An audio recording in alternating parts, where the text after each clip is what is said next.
Hey everybody, happy Wisdom Wednesday, and this week's book of the week comes from a legend, the king of Hollywood. Couple of pieces of business out of the way quickly. I'm not going to talk long because I want a vodka, and I haven't had one. I haven't had one in 12 minutes, so I need to get back there and get started. Seriously. Now, before I jump into it, let me tell you this. How many of you are reading autobiographies? Probably not many of you. I know that I wasn't really into autobiographies until I heard this great advice a long time ago, which was you have to spend at least one of your books per year reading an autobiography because when you learn directly from someone who's very famous, a great leader, etc., etc., you learn directly from them the kinds of decisions they had to make in very, very tough times. And that way you avoid having to make those decisions on your own, kind of flying by the seat of your pants. So, the book of the week is When I Stop Talking, You Know I'm Dead by Jerry Weintraub. Stories from a Persuasive Man. Now, Jerry Weintraub was the king of Hollywood. This man was Elvis's agent. He represented Frank Sinatra. He produced and directed Ocean's 11, The Karate Kid. This guy did it all, right? He's the kind of guy that you read about in stories that's just these legendary figures, right? But let me tell you how unbelievable this guy's story is. I'm going to give you a couple of great examples of how he literally went from nothing to something. Now, when Jerry was a kid, his father had this jewel, and he called it the Star of Audubon, right? And he took this jewel and shined it. He got a nice case for it, and he traveled all over the country just showing people. He was a jeweler. He would show people this jewel, and people would spend money just to see it and all these things. And in reality, the jewel is actually meaningless. It actually was worth nothing, right? But the point of the story is something that Jerry really focuses on, which is it's all about packaging. You see, for Jerry, one of the quotes he would say is that it doesn't matter who you are. You can have the best talent in the world, but if you can't sell it, it doesn't matter. So one day, and I'm gonna loom in a few books into the story, Jerry, when he was, in his 20s, married, he woke up in the middle of his night and he wrote down this idea and he turned to his wife and said, "Honey, I need to tell you about this dream I had. Jerry Weintraub introduces Elvis Presley." And his wife was like, "Well, do you know Elvis?" He said, "No, I don't." She's like, "Jerry, go to bed."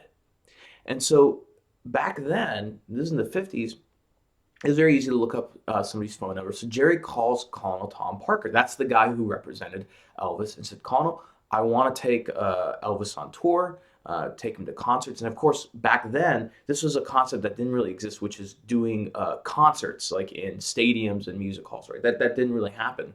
Um, and the colonel said, "Yeah, who's this? Jerry Weintraub?" "Yeah, no, I'm not interested." Hang up the phone. And that night, Jerry Weintraub wrote this down on a piece of paper again, like Jerry Weintraub introduces Elvis Presley. And this is a concept that, is talked a lot about in The Power of Positive Thinking by Norman Vincent Peale, which says how powerful it is to visualize something. And it's not just wishful thinking. You don't just say things and hope that they come true, but it's about putting something down so you can visualize it and you start taking action towards it. So again, he starts picking up the phone, and for 364 days, every single day, he would pick up the phone, be very pleasant, very nice with the colonel, tell him how he wants to represent Elvis, take him on tour. The colonel said, "Absolutely not." Hangs up the phone. For 364 days, have you done anything? When was the last time that you tried something and failed and got rejected every single day? Could you do that for a week, for a month? This guy did it for a full year. And on the 365th day, guess what happens? The colonel picks up the phone, calls Jerry Weintraub and says, "Hey kid, so you still want to take Elvis out on the show, on the road?" And Jerry Weintraub said, "Yeah, absolutely." And he said, "Okay, meet me tomorrow in Las Vegas with $1 million." Now, before I get to that piece, why did the colonel do that? Why did he all of a sudden become interested to call Jerry? Influence, The Psychology of Persuasion by Robert Cialdini. This is a hallmark book when it comes to psychology. And of the 6 principles of influence, one of them is reciprocity, or not reciprocity, liking, the liking effect. Meaning that if you relate to somebody, if you start to like them, you become familiar with them, that's what causes you to be more persuasive. So over the course of a whole year being called every single day, the colonel started to like Jerry because he had a great attitude. He was always in a good mood, right? Jerry's thing was like, hey, if you're going to ever do anything, you might as well smile while doing it, right? And then more importantly, and this comes from Robert Greene's The 48 Laws of Power, you don't want to appeal to people's pity.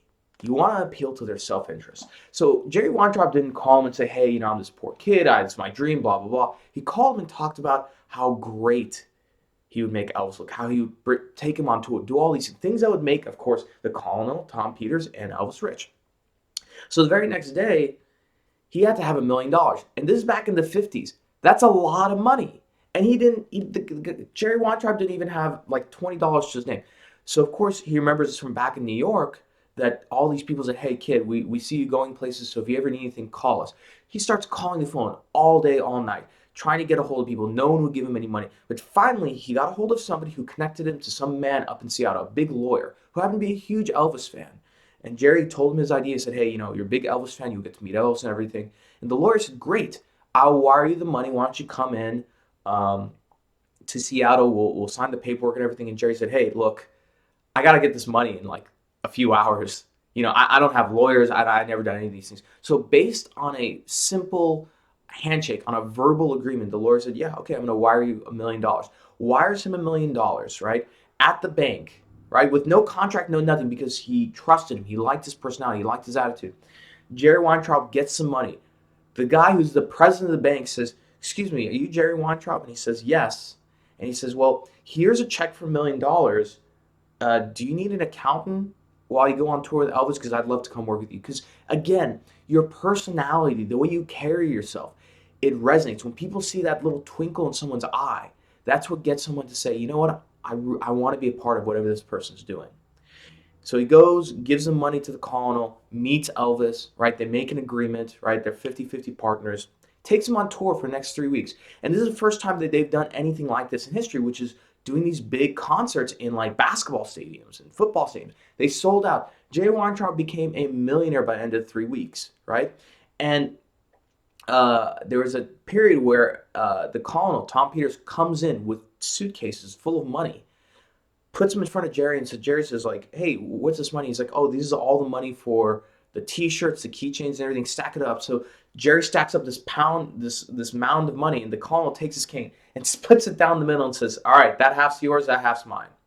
Shortly after this, there's a guy who heard about Jerry Weintraub who comes up to him and says, hey, I heard you did a really good job with Elvis. Would you like to represent me? That man was Frank Sinatra, right? And that's the importance about all this. The big theme that I got from this book is the importance of creating momentum, right? Positive energy, not letting things slow down. Not only the importance of positive visualization, but taking action towards it. Because if you visualize something and it really resonates to you, you will become creative. And when you hit an obstacle, as the old saying goes here it is. Ryan Holiday's The Obstacle is the Way. The obstacle does not become the thing in the path that prevents you. It becomes the way because it shows you a new way. It makes you creatively come up with ways to find the things that you need to do to get to your goals. And that's what Jerry Weintraub did, right? Sinatra became his artist. They shook hands and Sinatra said, look, kid, we're going to shake hands. I'm not going to let you down, and you're definitely not going to let me down. And from there, Sinatra had an amazing career, and Jerry Weintraub went on to do amazing things with Ocean's 11's The Karate Kid. This book is unbelievable. I loved listening to this book because it's read by Jerry Weintraub, and there's so much, not only wisdom, but amazing stories. Amazing stories. So I couldn't recommend it more. Definitely check it out. So that's your book of the week. Happy Wisdom Wednesday, and to all of you, I hope you have a wonderful Thanksgiving with your loved ones and family. Take time to sort of look back. Be grateful for what you have. I think the big secret about moving on to the next step in your life is to start wishing for the things that you have as you start moving to the things that you want. So, happy Wisdom Wednesday, and as always, I'll see you next week.